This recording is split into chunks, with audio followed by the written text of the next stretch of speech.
Mga puso, masobra Shane Casol sa Bacol City Central Market ang ginaraffle na para sa mga vendor. Apang magagmay nga pwesto inareklamo sa pila ka mga manugbaligya. Nakatutok Aileen Pedreso. Nagpatigayo na sa raffle ang Bacolod City LGU sa mga pwesto sa Central Market. Ini pagkatapos ang assessment sa mga vendor.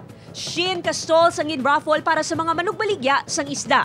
Masobra 200 ang nagpalista apang sunod sa Committee on Markets and Slaughterhouse. May disqualification nga ginhimo bangod wala ang iba nagasunod sa proseso.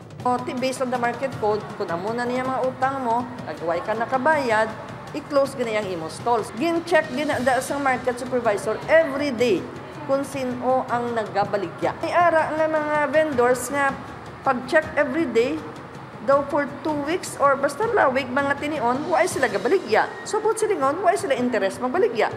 Ang pila ka mga manugbaligya nga dugay na nagapwesto sa lugar. Desmayado sa resulta sang raffle. Bilain kung buot ito yung watay may mo. Ibayad ba? Pero mas nasubuan ng mga nakabaton. Bangod tuman kuno ka magamay ang espasyo nga sa iluhan. Kagamay sa mong baligyaan, das mong matubang ka sa mong baligyaan, hindi na kita ng amon isda.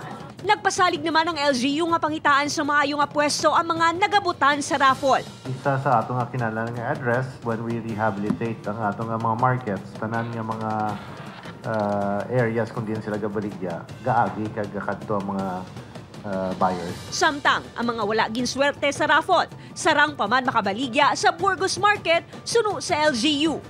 Aileen Pedreso para sa GMA Regional TV Early Edition.